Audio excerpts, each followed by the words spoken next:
Good evening students. कल आप लोगों का सीए फाउंडेशन सितंबर 25 के पेपर हो गए और सितंबर 25 के पेपर्स में जो आपके पेपर हुए हैं, दो पेपर स्पेशली जिसमें ज़्यादातर बच्चे परेशान हैं, वो है एक तो अकाउंट्स का पेपर जो पहला हुआ है, दूसरा हुआ है आपका क्वांटिटी एप्टीट्यूड का पेपर। बिजनेस लॉ का जो पेपर होता है वो बिजनेस लॉ का पेपर चाहे आया आपका इजी था, लेकिन फिर भी वो बहुत बच्चे जो है इतना नहीं कर पाते। हाँ, इकोनॉमिक्स का पेपर है, इसको हम बिल्कुल इजी कैटेगरी में डाल सकते हैं। तो इकोनॉमिक्स में तो आप ये मान के चलेंगे जितने मार्क्स आप सोच रहे हैं, आप वीएसआई का जो आंसर की डला हुआ है क्वांटिटिव एप्टीट्यूड का और जो आपका इकोनॉमिक्स का, ये आप उससे चेक कर लें और उससे चेक करने के बाद जो मार्क्स आते हैं उसके बाद में क्या होगा ये मैं आप लोगों से डिस्कस करता हूं। तो एक तो देखो मैं आपको बताऊं कि अगर आपके अकाउंट्स में आपके हिसाब से मार्क्स आ रहे हैं, ये मान लो 28, तो आप ये मान के चलें कि जो अकाउंट्स का पेपर है उसमें कम से कम आईसीआई को 12 से 13 मार्क्स बढ़ाने ही पड़ेंगे 15% रिजल्ट को मेंटेन करने के लिए, यानी बोनस मार्किंग। क्वांटिटी एप्टीट्यूड में कम से कम इसमें भी 12 से 13 नंबर आईसीआई को बढ़ाना ही पड़ेगा। जो बिजनेस लॉ है उसमें भी 3-4 नंबर तो बढ़ेंगे। तो अगर आप लोगों के जो आपने आंसर मैच करे हैं उसमें 12-13 मार्क्स कम पड़ रहे हैं, आपके अकाउंट्स में 12-13 मार्क्स कम पड़ रहे हैं, अगर आपके क्वांटिटी एप्टीट्यूड में या 4-5 नंबर कम पड़ रहे हैं बिजनेस लॉ में, तो आप लोगों को बिल्कुल भी डरने की जरूरत नहीं है, आप लोग पास हो। और ये मैं आप लोगों को बता रहा हूं तो मेरे पास्ट एक्सपीरियंस के बेसिस पे बता रहा हूं कि किस तरीके का पेपर आता है, तो आईसीआई किस तरीके से बोनस मार्किंग करती है और वो पास होने के लिए जरूरी है। ये जो बच्चे अपर लेवल के होते हैं उनके लिए नहीं है, जो बच्चे पास की बॉर्डर लाइन पे होते हैं, जो इतने नंबर से मैं बता रहा हूँ उतने रह रहे होंगे, तो इसका मतलब उसको पास करने के लिए करेगा ही करेगा। और देखो मैं आप लोगों को इसके लिए प्रूफ बताता हूँ, मैं केवल ऐसी बात नहीं करता, मैं आपको एविडेंस के साथ ही बात करता हूँ।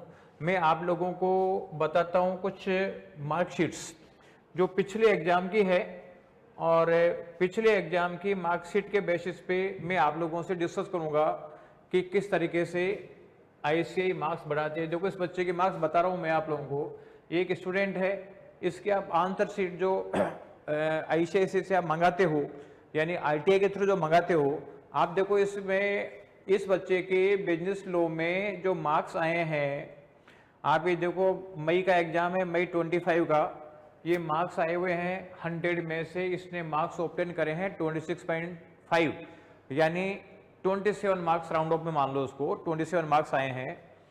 और इसी बच्चे की जो आंसर की है उस आंसर की को इसकी मार्कशीट देखोगे तो इसी बच्चे की मैं मार्कशीट बता रहा हूं आपको।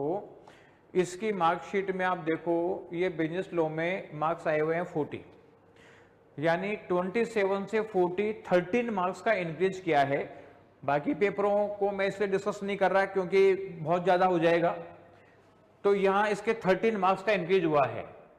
उसी तरीके से मैं और दूसरे बच्चे का डिस्कस करूं,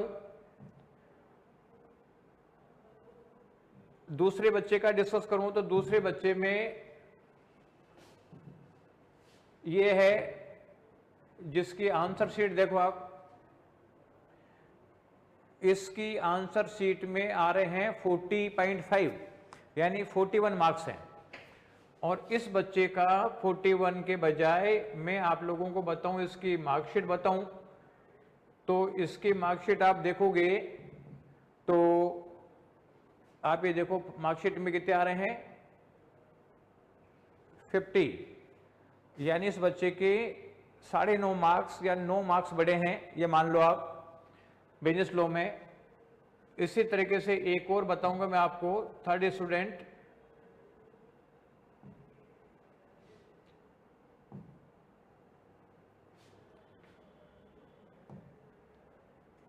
ये थर्ड स्टूडेंट जो है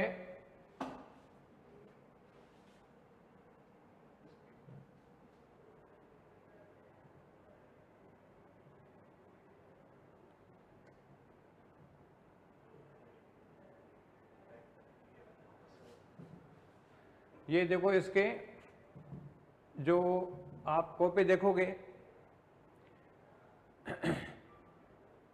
इसमें आपके आ रहे हैं 48.5 यानी 49 मान लो, और 49 के बाद में इसकी मार्कशीट आप देखोगे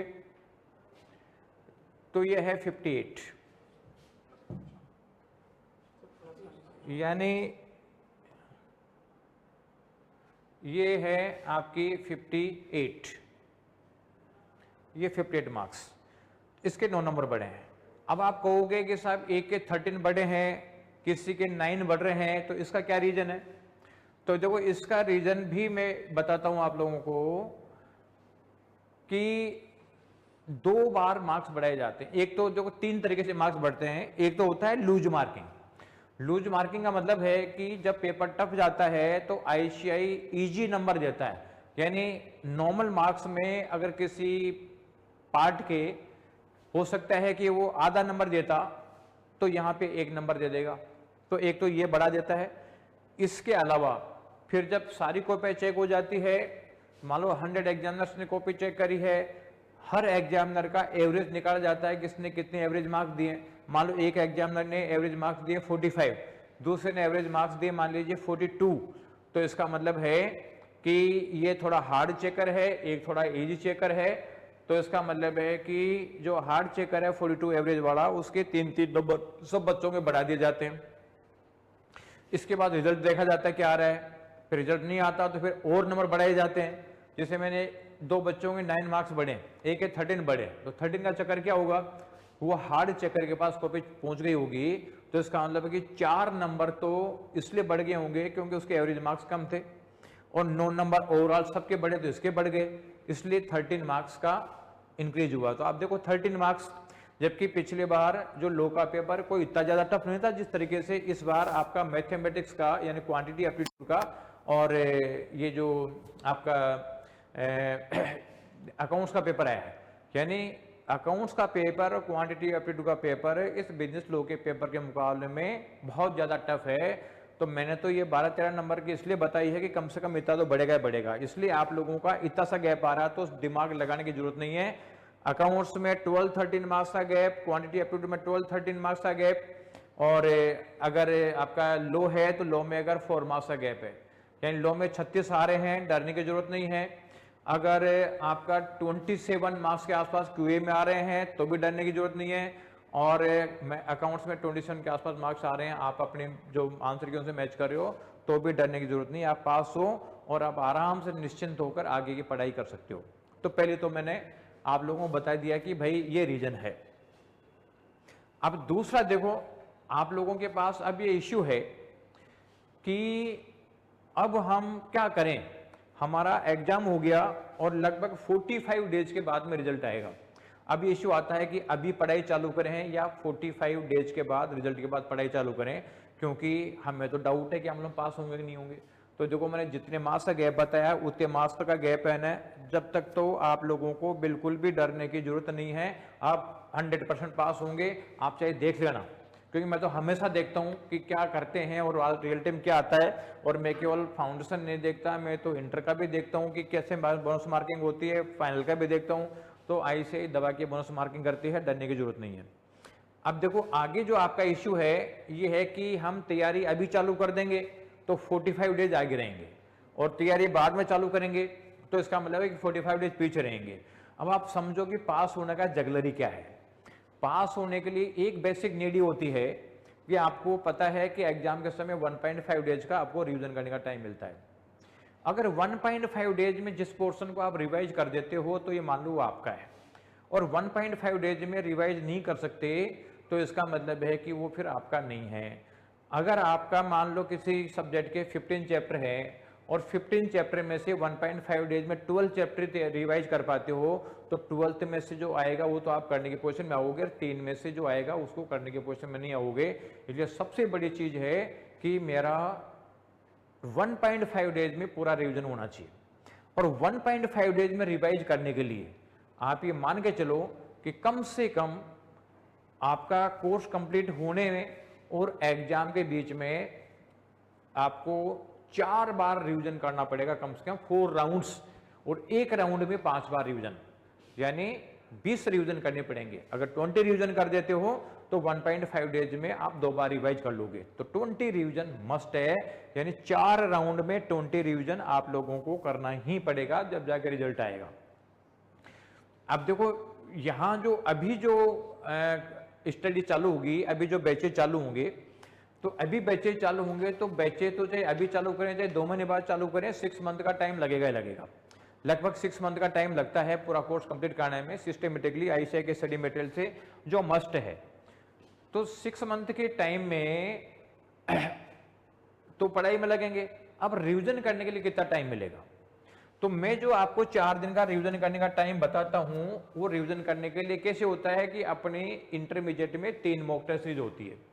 अब 3 मॉक टेस्ट सीरीज होती है, तो 3 मॉक टेस्ट सीरीज में जो हमारी फर्स्ट मॉक टेस्ट सीरीज होती है, उसमें हम बच्चे को 11 दिन तो देते हैं पढ़ने के लिए, 1 दिन ये, तो इसका मतलब 12 डेज हो जाते हैं, और 6 पेपर के हिसाब से 72 डेज का टाइम तो लगता है पहली सीरीज में। सेकेंड सीरीज होती है तो उसमें 7+1 यानी 7 डेज का टाइम देते हैं, 1 दिन एग्जाम होती है, 8 × 6 यानी 48 डेज। थर्ड जो मॉक टेस्ट सीरीज होती है उसमें हम उसको 3 डेज का टाइम देते हैं +1 टेस्ट वाला दिन, तो 4 × 6 यानी 24 डेज। और इसके बाद में बच्चे को रिवीजन करने के लिए जो छोड़ते हैं, उसमें छोड़ते हैं कि 2 दिन का एक सब्जेक्ट, तो 2 × 6 यानी 12 डेज।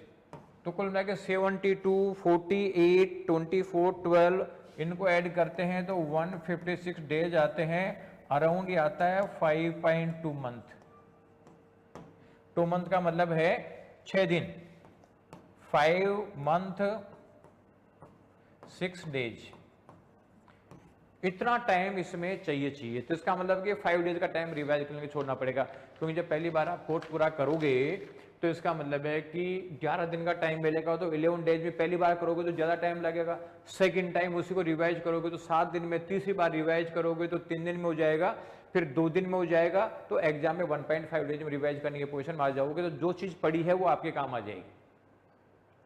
अब अगर मान लीजिए आप रिजल्ट के बाद ज्वाइन करते हैं, तो सिंपल सी बात है कि रिजल्ट में 45 डेज का टाइम है, तो वो आप 45 डेज के बाद तैयारी चालू करोगे, तो 45 डेज में आपका 45 डेज तो कम पढ़ेंगे।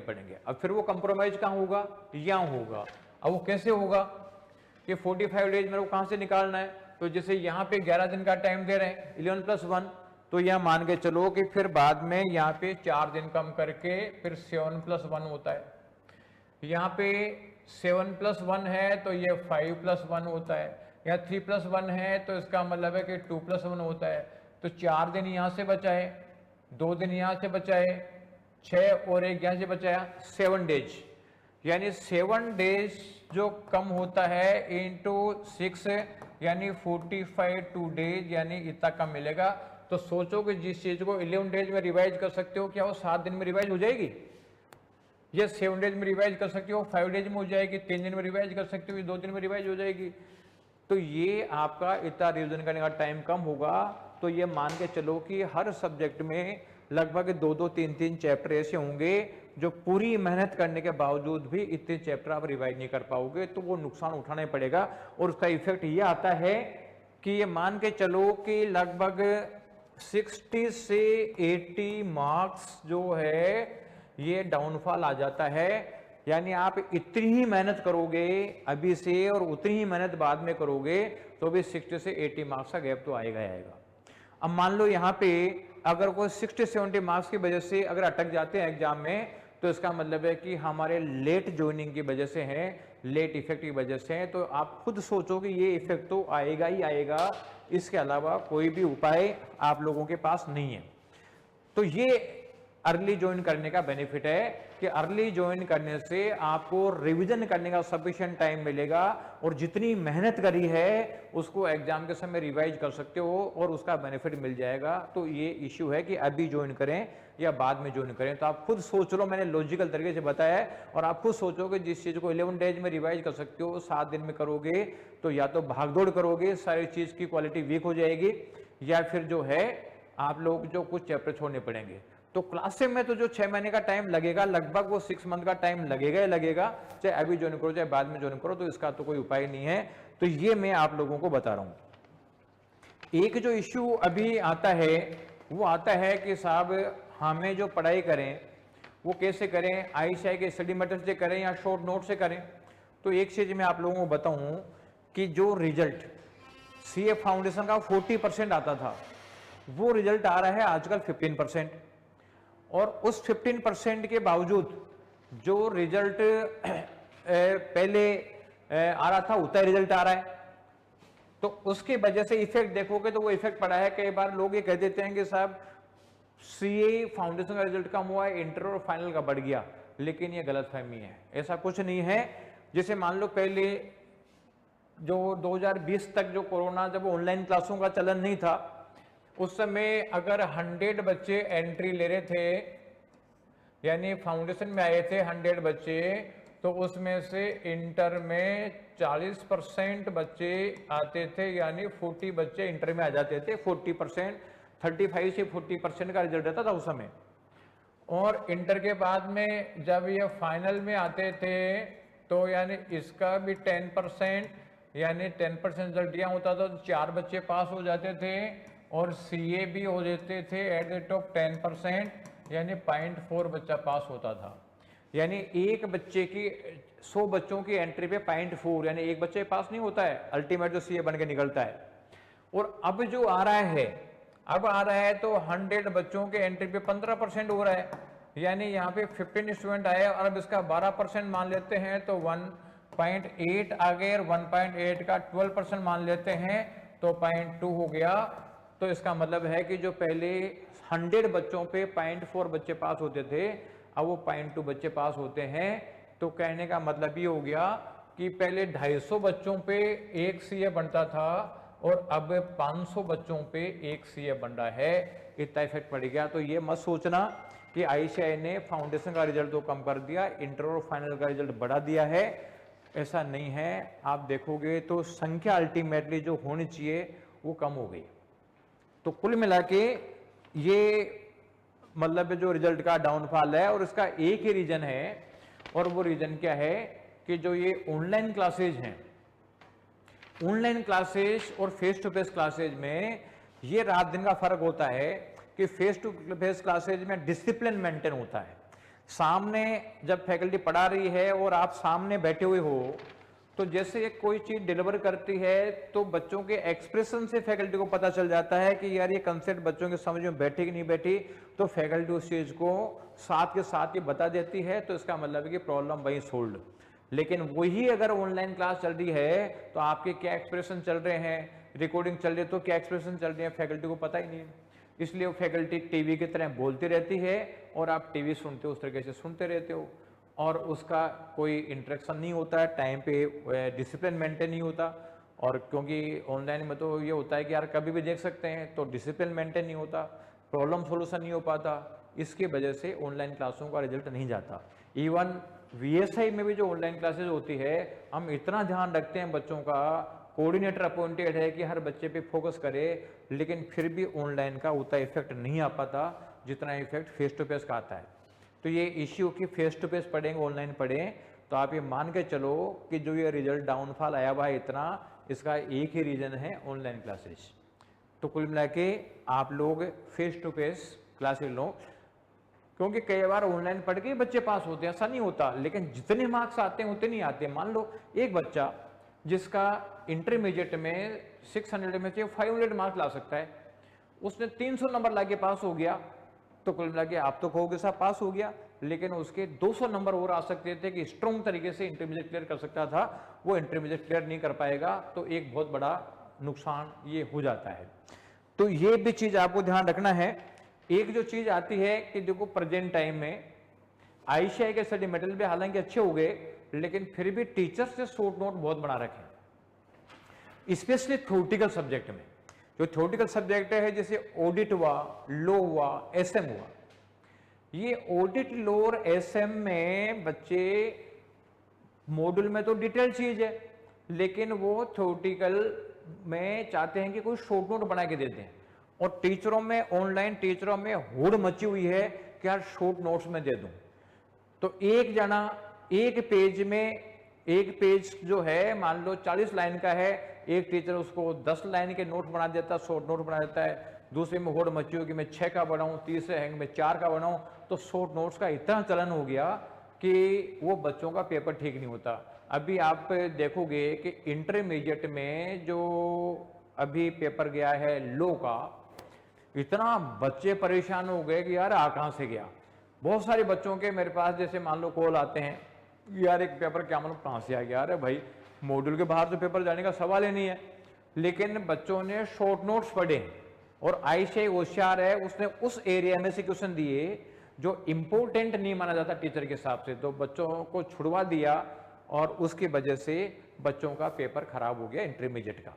अब वो बात अलग है कि आईसीआई बोनस देगा, लेकिन एक बात बताओ कि जो आईसीआई एसएम पढ़ के जिसने दिया होगा, हो सकता है कि उसकी मेहनत के अगर 70 मार्क्स आते और 25 नंबर बढ़कर और मान लो उसके 85 हो जाते यानी 95 हो जाते, तो वही अगर मान लो उसको 25 नंबर पे होगा तो 25 और 25 50 होंगे। तो उसका मतलब है कि आईसीआई के स्टडी मेटल से पढ़ने पर आगे तो रहोगे ही रहोगे। इसलिए शॉर्ट नोट्स पे फोकस नहीं करना। ये बेसिकली क्या होता है कि दो तरह की क्लास होता है, एक तो रिजल्ट सेटिस्फेक्शन, एक क्लासरूम सेटिस्फेक्शन।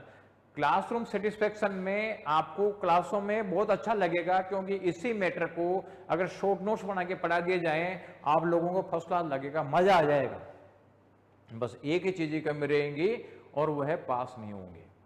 तो कुल मिला के ये आप लोगों को जज करना है कि पास होना चाहते हो या फिर शॉर्ट नोट्स पढ़ के क्लासें अच्छे लगना चाहते हो।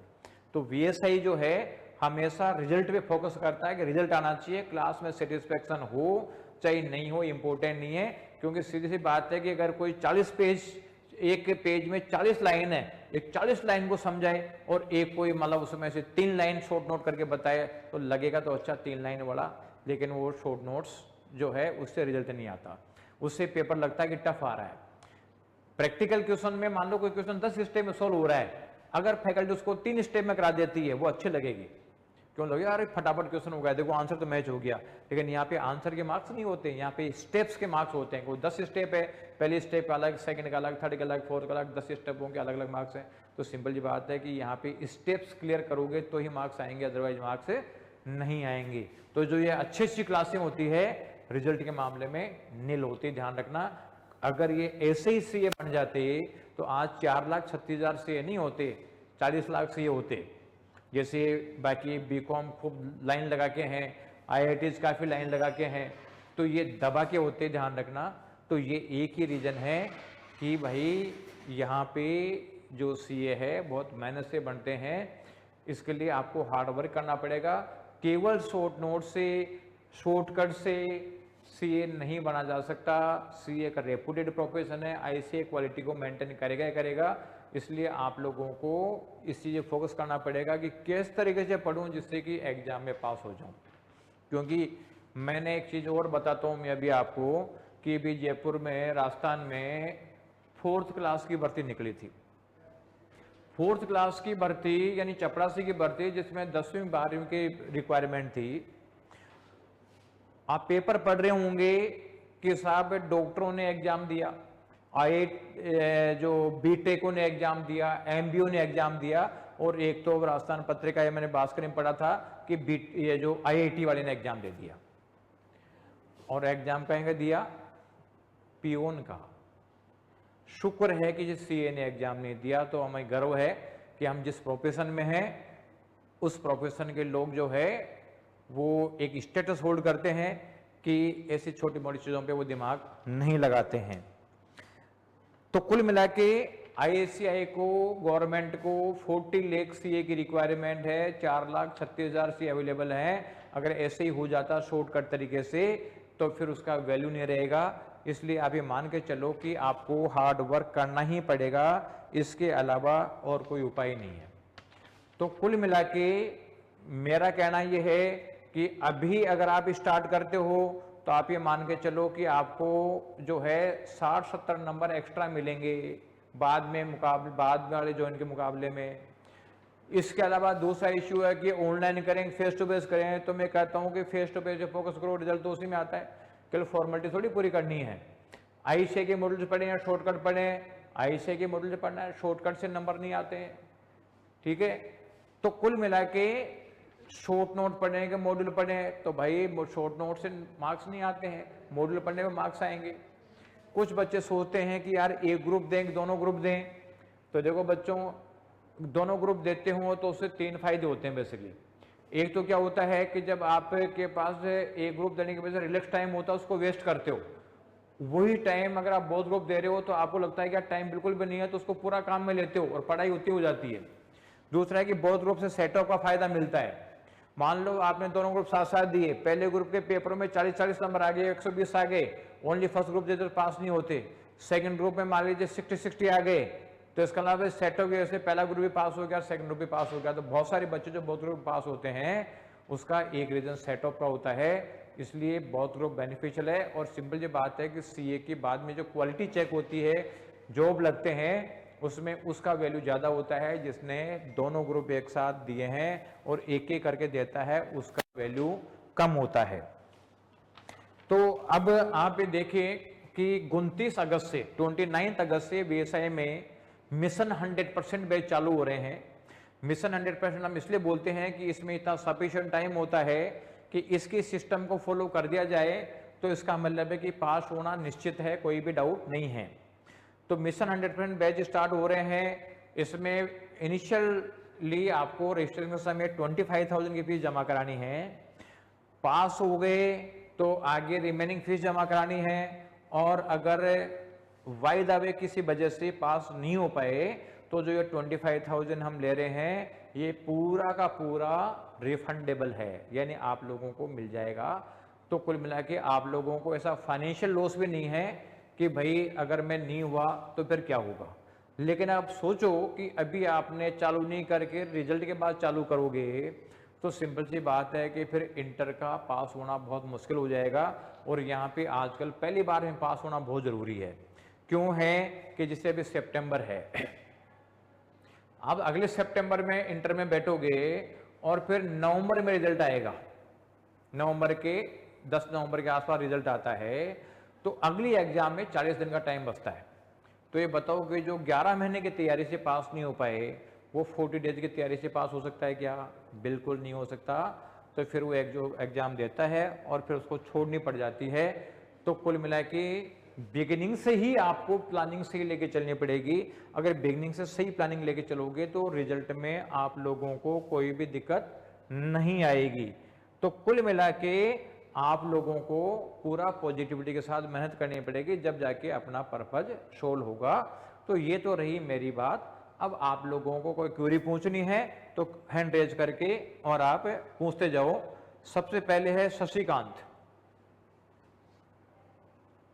और आप लोग कोई भी फर्दर क्वेरी है वीएसआई के जो नंबर हैं वेबसाइट पे जाके देख सकते हो। आप ज़्यादातर तो वीएसआई के हो तो आईसी मतलब अपने कोऑर्डिनेटर से बात कर सकते हो या रेस्पेक्टिव ब्रांच में बात कर सकते हो, यानी कोई भी डाउट है तो आप हमसे बात कर सकते हो और अभी आप पूछ सकते हो। तो शशिकांत कुछ पूछना है बेटा?